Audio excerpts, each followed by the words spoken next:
How's everybody doing tonight here on Talking Dogs? This is Robbie Falk. This is our regular YouTube live chat. I want to thank you guys for. Let me mute that. Sorry about that. Trying out something a little bit different tonight. I got my computer and my phone out, so it might be just a little bit different. But a lot of stuff going on within Mississippi State sports. I want to encourage you guys, join the conversation, get in that chat box over there. If you're interested, drop in a question, comment, whatever you guys want to talk about. We'll talk about tonight. It's going to be heavy on basketball and baseball for Mississippi State. A lot of stuff going on. This is crossover season for the Bulldogs. So we'll discuss a lot of Mississippi State baseball and basketball, especially the basketball. This crunch time for Mississippi State, for Chris Jan's team, for Sam Purcell's team. Both basketball teams have a chance to get inside the NCAA tournament for the first time in a long time, and that's a big deal. So we're going to discuss that here tonight on Talking Dogs. If you aren't already subscribed to this YouTube channel, go hit that subscribe button. I'd really appreciate it. If you don't want to, that's fine, but it's not going to bug you or anything like that. Of course, you don't have to pay for it. It's just a way to be updated on when these videos post, when I'm going with a live chat, or any kind of post-game media availabilities, press conferences, things like that. You will get a notification every time one of those things go live. So it's just a good way to stay up to date, know when things are going live on here or are posted.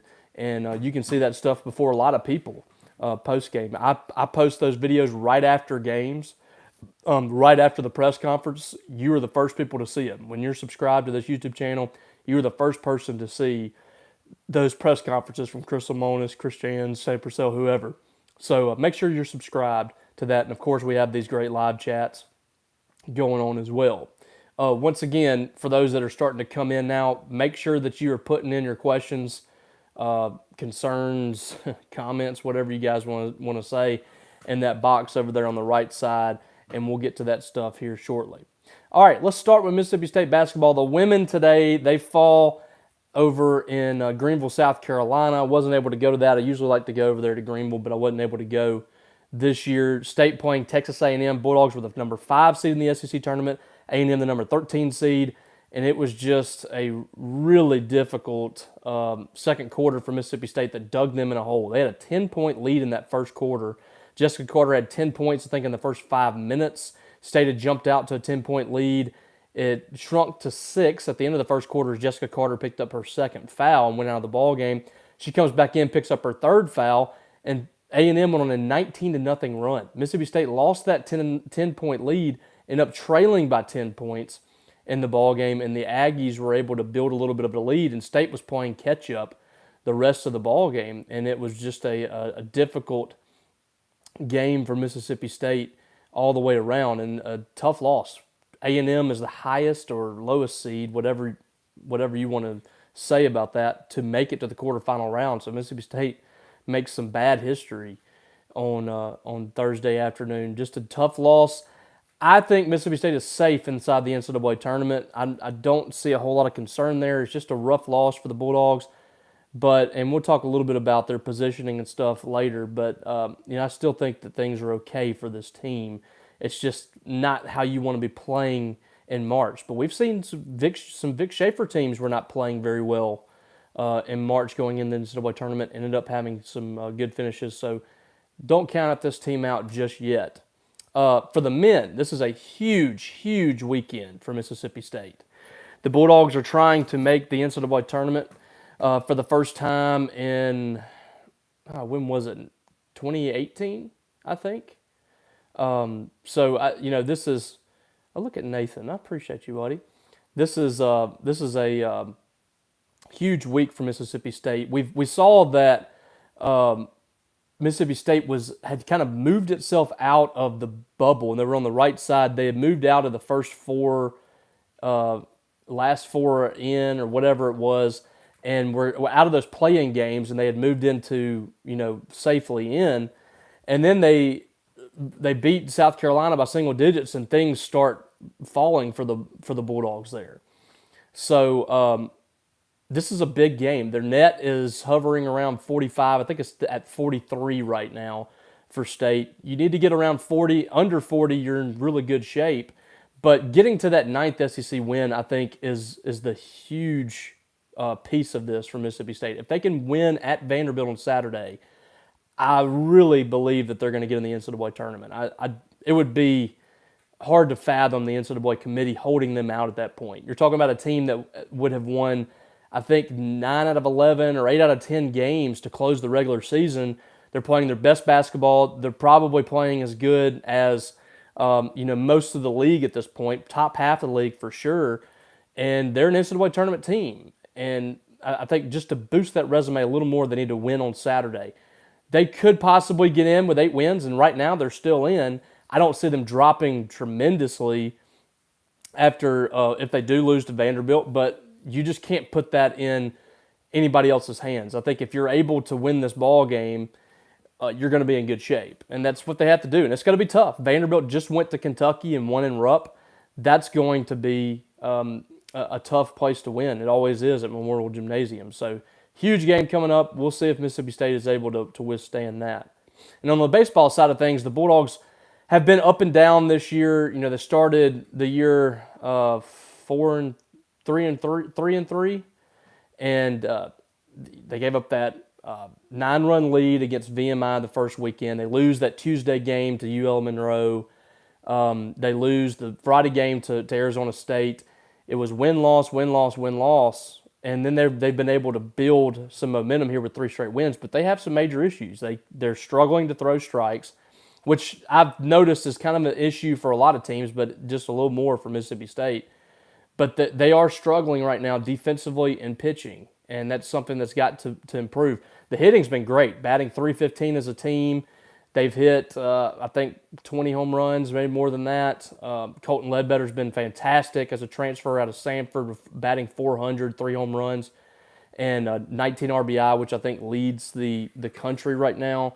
So there's some good things and there's some bad things for Mississippi State. There's some things that need to be cleaned up. They're going with Jerangelo Sanjay on Friday night. A little bit of a surprise, but I think it could be a good development for Mississippi State. The high ceiling that he has throwing with both arms. And we'll see if he's able to come out this weekend against Ohio State and get State off to a good start. They're going to Frisco this weekend. Big weekend for them against 3 Power 5 teams. So I'm glad I have 3 of my friends in here. Actually, I have 5 of my friends. You might be the only people in here right now. I have 2 group messages basically in here right now. I don't know if you guys are trolling me or what. But we will get to some questions and comments. First, Jesse. Jesse's here for Negative Robbie. That's me at all times, Jesse. I'm just a negative person. I need to find a job somewhere else apparently, and I'm good with that, I guess.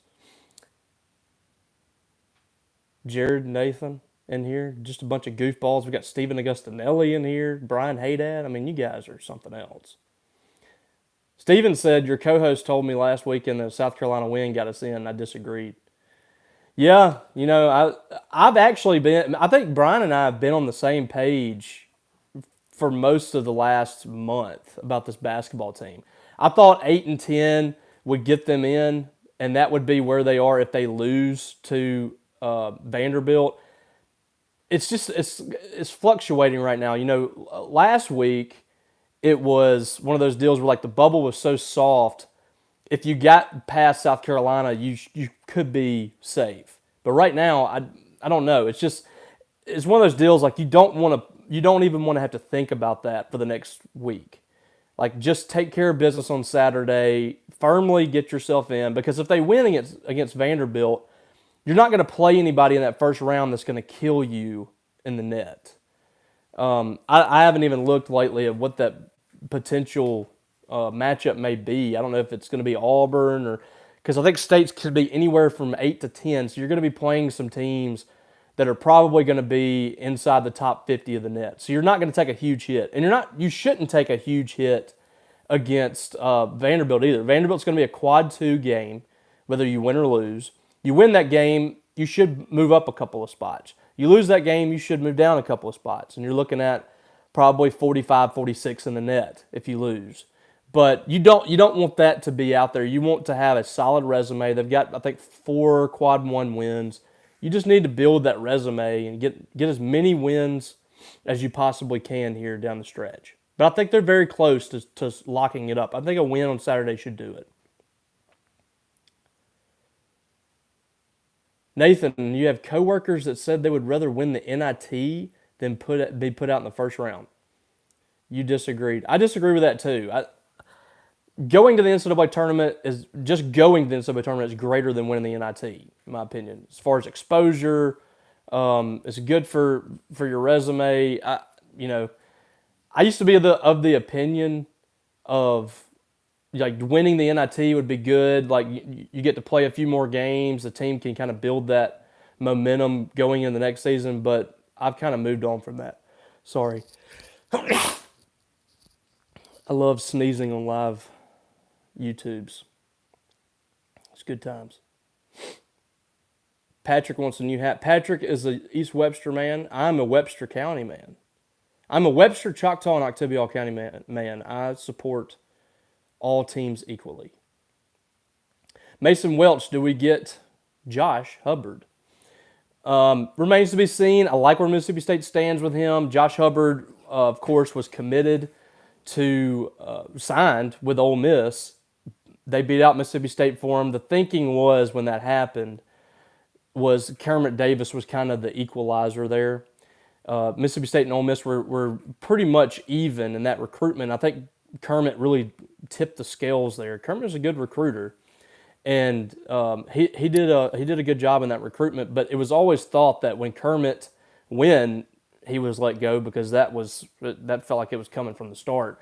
That Hubbard was going to open things back up and Mississippi State would squarely be in the mix. I firmly believe that to be true still. And we'll see how this plays out with him if he chooses to go ahead and commit or if he waits for Ole Miss to make a hire. I don't know what that's going to entail, but I find it hard to believe that he would go through the process of asking out of his NLI just to, sit around and wait for Ole Miss to make the hire. I think that there's something to that. I think he would have just waited anyway.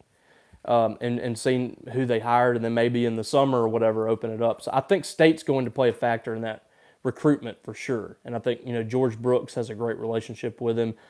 Chris Jans does as well. He knows what Mississippi State has. They're a good fit. Brian Collier is Sanjay starting because I love saying that now. Now that I know that, I'm pretty positive that's how it's pronounced. I love saying that. Sanjay. No, is it Sanja? Is it Sanja or Sanjay? Well, now I'm kind of upset at myself because I might have been saying it wrong. I think it's Sanja. Anyway, is Sanja starting because Cade's hurt? Love low, but that's a big spot. It is a big spot. It's kind of what I've thought would eventually happen with him. I haven't heard. There's been some mixed comments about Cade. I haven't heard if he's hurt or if there's actually, they just wanted to make a move. He definitely looked like there was something wrong with him last Friday. That did not look like Cade Smith.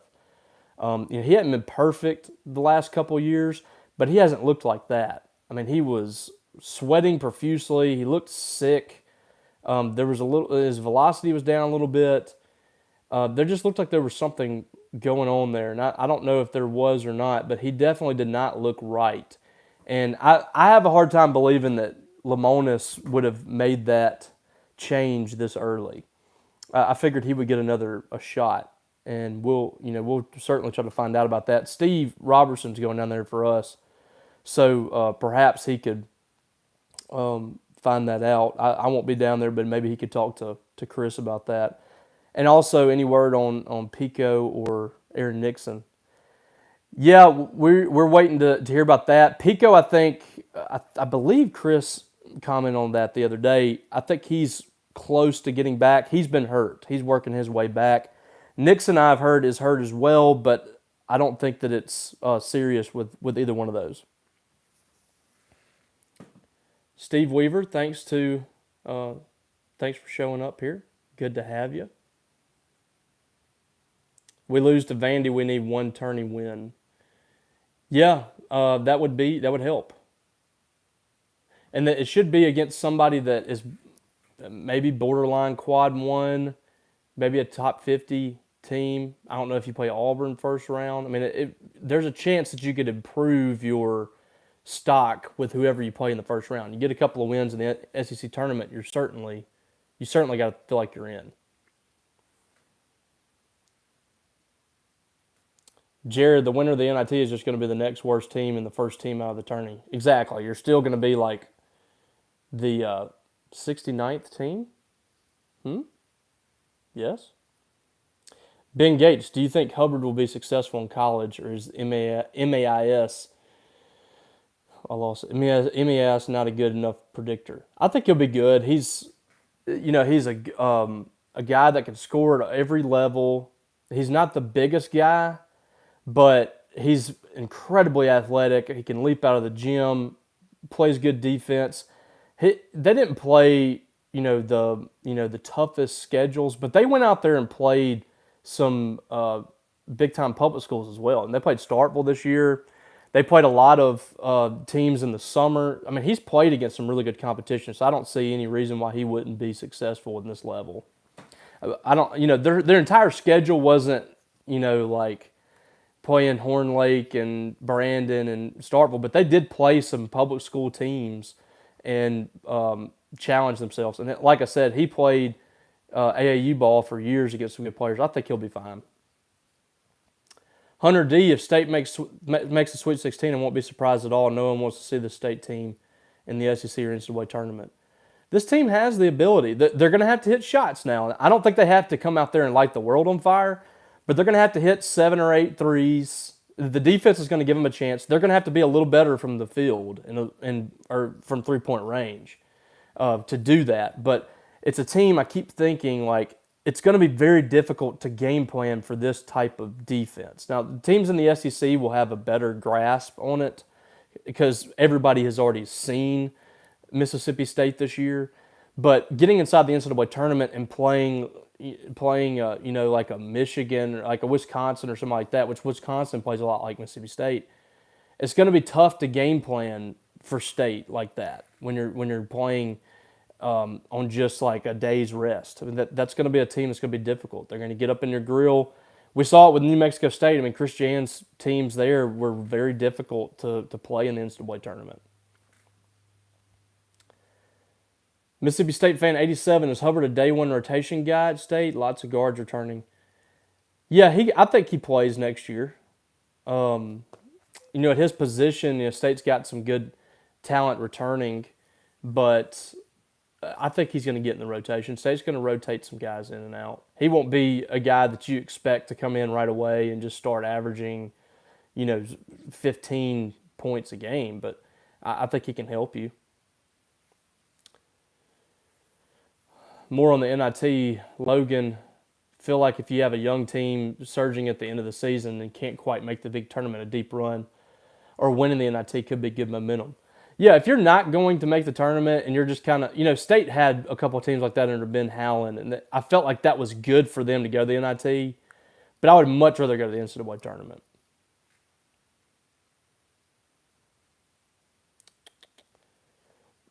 Mason Welch, why does Ole Miss media know more about our coach's future job plans than you? We deserve better from you.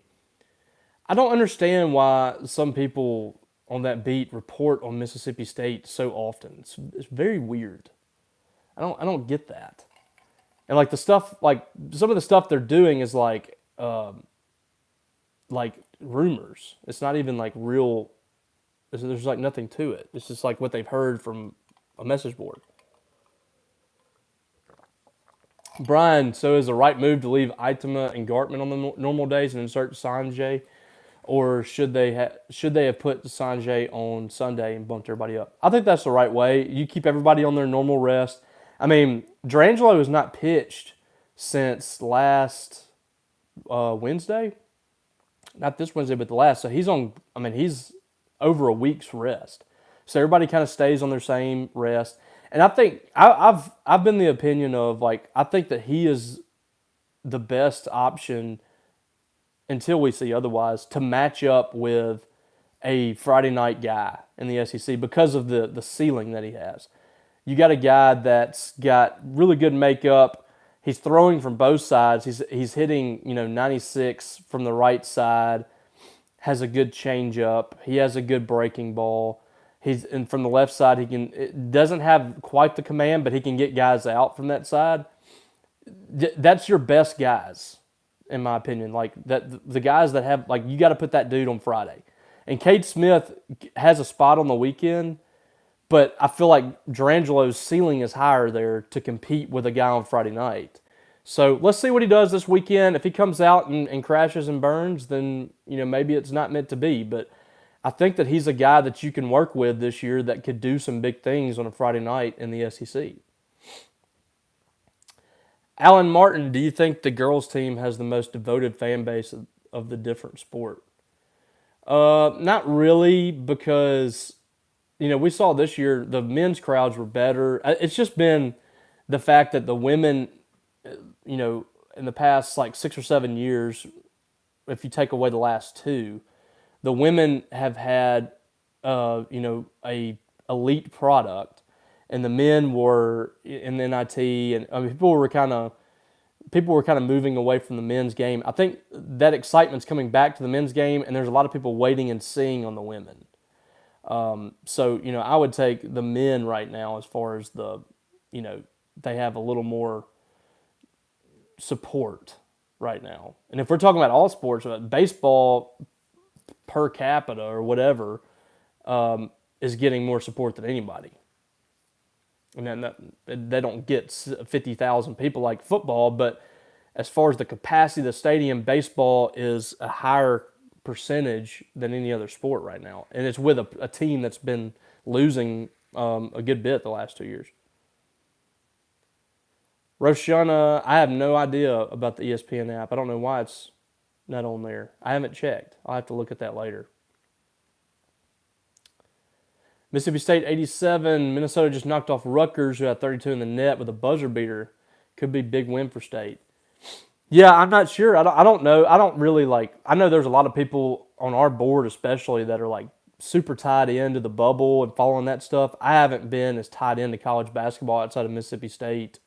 I've always kept up with Mississippi State religiously, and then everything else I might tune into other SEC games, but I just don't watch a ton of men's college basketball or women lately. I used to a lot, but I don't have the time really. So you would know more than me on that.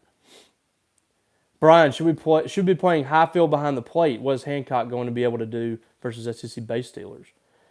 I think that Highfield probably has the higher ceiling. It's kind of like the Cade Smith and Durangelo conversation. I think Highfield has the higher ceiling and can do a little bit more behind the plate. He's going to have his bumps in the road. He didn't have a great game against Southern Miss, but I think he's going to be really good, and he probably needs to be in the lineup every day. And to me, Luke is the best first baseman on the team right now, so he needs to be at first. And you really need Hunter Hines in the lineup as well. So really those three guys need to be playing, in my opinion, most every day. Roshana, I think the women's team struggled because we don't have a true point guard. Yeah, Maya Taylor could have helped this team out a lot this year, I think. That would have helped a lot of MSU's issues by having just a true point guard, somebody that kind of knows how to run the floor. And I think Anastasia Hayes has done some good things, but it's taken away the things that she does best, scoring off the ball. So, that's probably hurt them a little bit. Drew Smith, I got another one of my buddies in here. Do you see Lofton breaking the starting rotation after a Southern Miss performance? Probably not on the weekend. He's got some things to work through, and he's still learning. I mean, this is a guy that is a freshman. Last year, he was pitching at DeSoto Central, and this year he's being asked to start for Mississippi State, and he has a different kind of makeup than a lot of guys on this roster. He is an ultimate competitor. He just struggled to find the zone the other night. And he's walked some guys in these first couple of starts, but he also has some sick stuff. I mean, throwing 95 from the left side with a changeup. If he's throwing the fastball for strikes, He's able to command this changeup. He's going to be very difficult to touch at the plate. So I really like him. I think it's going to take some time. I don't know if you want him to be somebody that you count on heavily on the weekend right now, but I would like to see him get slowly worked in there and not have so much pressure on him that he starts to kind of be overwhelmed. Because we've seen those with freshmen before. Ben Gates is men's tennis the highest ranked team on campus right now at 18. I think that women's golf might be ranked like in the top 10. Either the women or the men are ranked in the top 10, I believe. Those sports don't get a lot of credit, like men's tennis and both golf teams, but they're doing some big time things. They might be some of the most successful sports on campus.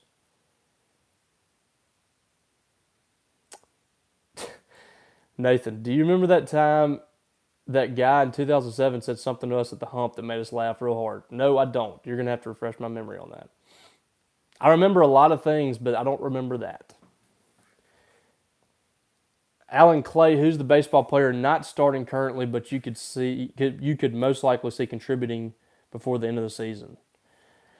An Aaron Downs, possibly a David Mershon, if he gets healthy. Let's see, Connor Hijack, possibly. There's a few guys on the bench that we're not seeing right now that could very easily pop in the lineup if things start going south for somebody. Brian, how would you get Highfield, Hancock, and Hines all in the lineup daily? It would be how I said it: catcher for Highfield, first base for Hancock, and DH for Hines. And that's tough because Bryce Chance hasn't really done anything to move out of the lineup. But I just think that those guys have a higher ceiling. I mean, there's not many guys that can swing a bat like Hunter Hines. You have to have the defense of Luke Hancock at first base. He's been pretty sure-handed there. He's going to make his mistakes there, but he's the best option, I think. And then at catcher, your best option right now, I think, is Highfield. John, who has the higher ceiling, Durangelo or Lofton? That's a really good question. I would say Durangelo just because he can do it with both arms, but Lofton has some stuff too that's just hard to fathom. I mean, what he can do from the left side when he's rolling is what Durangelo does well from the right side. And Durangelo, the good thing about him so far from what we've seen is he commands well, especially on the right side. Fastball command is really good. He doesn't have big misses, and he's really good at mixing up his pitches too, I think. And he's got it's tough to flow through a lineup like that, moving from one arm to the other. I don't know how he does it. And there's a reason we haven't seen it much. I mean, people just can't do it. They focus on that one arm. If he can get the command down on the left side, that's going to be a nightmare for teams. That's a guy that can roll through a game on Friday night if he's able to command that left side, because you have the upper hand on every batter that you face. You got the upper hand on a left-hander. You got the upper hand on the right-hander. You have the analytics. You don't have to. It don't have to be a righty-lefty matchup. You have the analytics to show the splits for each batter and the tendencies that they have. How do they face a changeup? How do they do against the fastball? You're able to adjust accordingly there, and if he's able to do all of it, you have the ultimate wild card there. So I'm going to give it to Durangelo right now. Tom T, doesn't Ledbetter have a whiff of Will Clark about him? I don't know. That's high praise. He's been really good, though. That guy's been really good. I thought that was a good pickup for State initially. It's turned out to be even bigger than we thought. I mean, he's hitting for average. He's hitting for power. He's a guy that has a great eye at the plate. I really like that guy. I think he's going to be good for you all year long. It's another R.J. Yeager deal, but I think he's even better in the field than R.J. was. R.J. was at second. He's at short, but he's at center. But I think that's just going to be a just a difference maker for you all year long. 87, am I mistaken, or have Alasia Hayes and Mia Moore not been on the bench lately? I haven't seen them much. I'm not expecting much out of either of them moving forward either. I don't know how much they'll play. I don't know what the deal is. I don't know why they're not on the bench, but yeah, they're both hurt anyway, and they're not going to play, so that's what that is. Kobe is Mississippi State March Madness. We'll see. I feel like the women are more locked in right now probably than the men, just because of what's up in the air still with the men. Steve, how does Coach Chris Jans stack up in national recruiting? Top 20 this year? I don't think he's in the top 25, but you can't really judge basketball by the recruiting rankings because there's some people only need 2 guys, some people need 6, and the more guys you have, the higher your ranking usually goes. It's just all about getting the right fits, and his guys are he's got a few JUCO guys.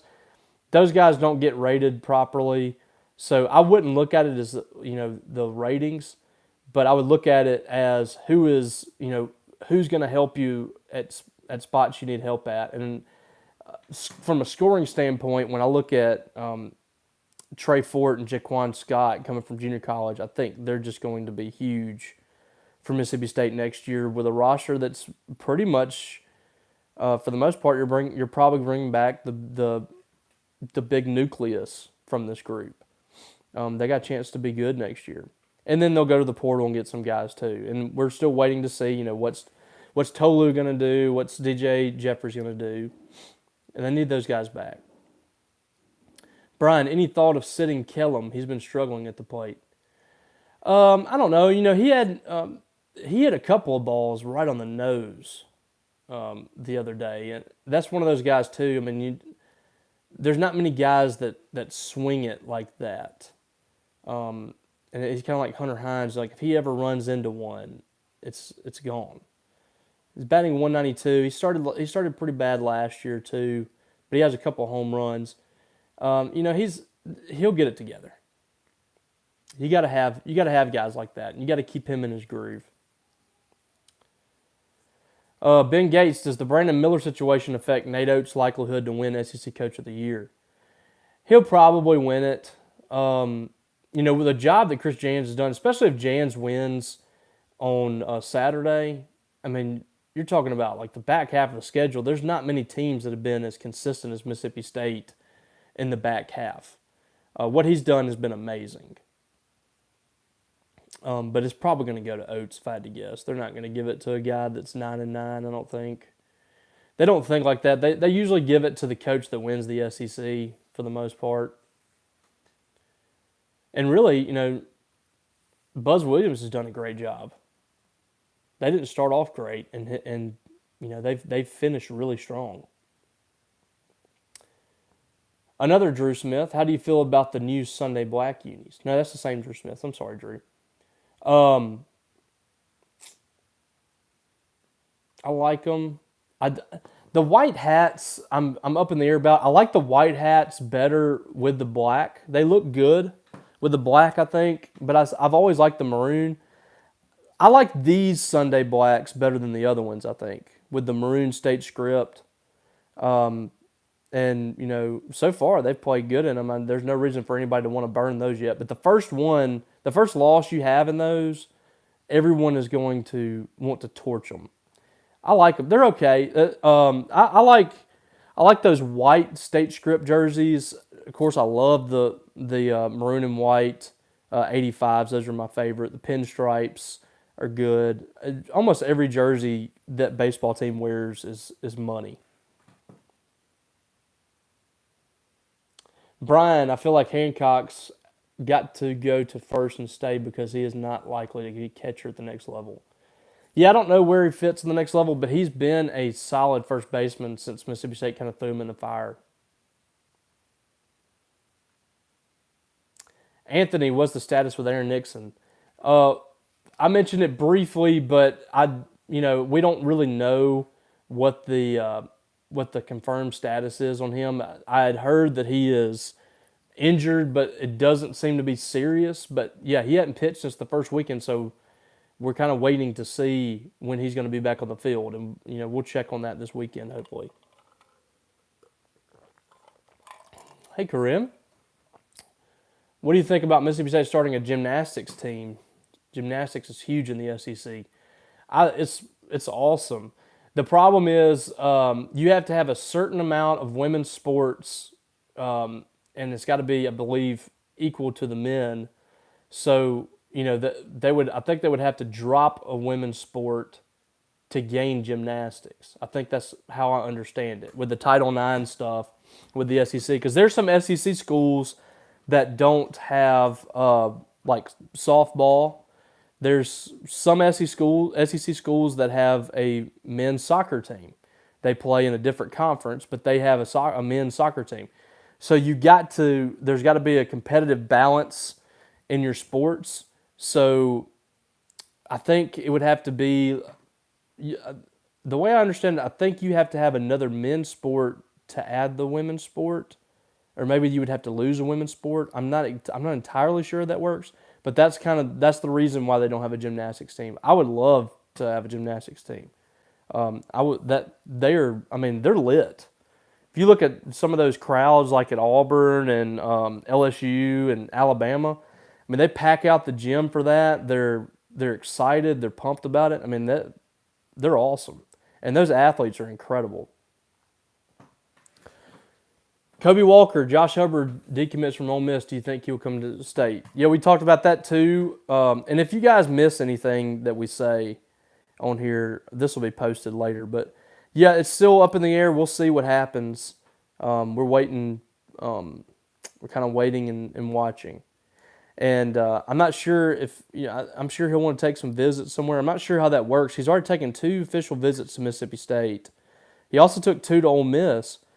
And I guess with a coaching change, he could take 1 more, but I don't know what else he really needs to see from those 2 schools. He's kind of seen it all. It's just one of those deals where he could wait to see what Ole Miss does as far as the hire is concerned. So we'll see how that plays out. All right, anybody else want to jump into the fray? I've had a good late night talk here. A reminder, State plays a 3-game series in Frisco this weekend. They play Ohio State on Friday night, they play Oklahoma on Saturday, and they play Cal on Sunday. And same rotation on Saturday and Sunday with Graham Eintema and Landon Gartman, but like we mentioned, Drangelo Sanja is pitching on Friday. So that's something to watch there. And if you want to watch that online, you have to sign up for D1 Baseball. You'll go to D1 Baseball, you'll sign up for the Frisco Classic to watch it. And they have a promo code, I think it's MSUFC, and you can get 15% off for that. So make sure you go check that out. Roshana, you remember last year we couldn't hit a ball out of Trustmark Park. What does that tell you about Amani Larry? That he's really freaking good. And they did a good job this year. The approach was awesome. I thought, just a great approach all night. There was maybe a couple of innings where they, popped up a couple or had weak contact, but line drives, ground balls, finding holes. Larry and Ledbetter found gaps. They just had a great approach. And last year they just could not find grass. They were skying everything. They're trying to hit everything out there. You can't have that approach in Trustmark, but Larry got every bit of that one in left center. Ben, who would win in an SEC basketball coach Royal Rumble? That's a good question. Nate Oates is kind of a fiery guy. It depends on when Bruce Pearl comes in. I could see him, he's a little sketchy. I could see him cheating to win, But it would have to be, he'd have to come in late. He's going to get gassed if he comes in too early. He can't come in there number one. If he comes in there number one, he might eliminate himself because he's going to get too tired. So, that's Nate Oates and the two Alabama coaches, Nate Oates and Auburn's coach, Bruce Pearl, I could see them winning it all. And then you got to talk about some of the younger guys, the Coach Graham. Is it Coach Graham at, no, Golden at Florida? He's going to have a little more energy in him. So it's got to be somebody that's got the endurance unless they get a good draw there at the end. Jared, what's your favorite go-to concessions at the Dude? Right now, it's the country pleasing sausage dog. 100%. Really good. The chicken tenders are good too, though. And I haven't been out to the food trucks, but they got some good food trucks out there too. I need to go check some of those out. Alden, I'm being too gosh darn negative. I know, man. It's been a rough day today. And he also says the George Sherman's new script state offerings are cash money. I got to see those. I'm gonna have to strike out a deal with George Sherman. Maybe I can advertise a little bit. I'm poor right now. I'm building a house. Things are getting a little dicey. I'm probably going to need to try to snag one of those for free. Doubt it happens, but it never hurts to ask.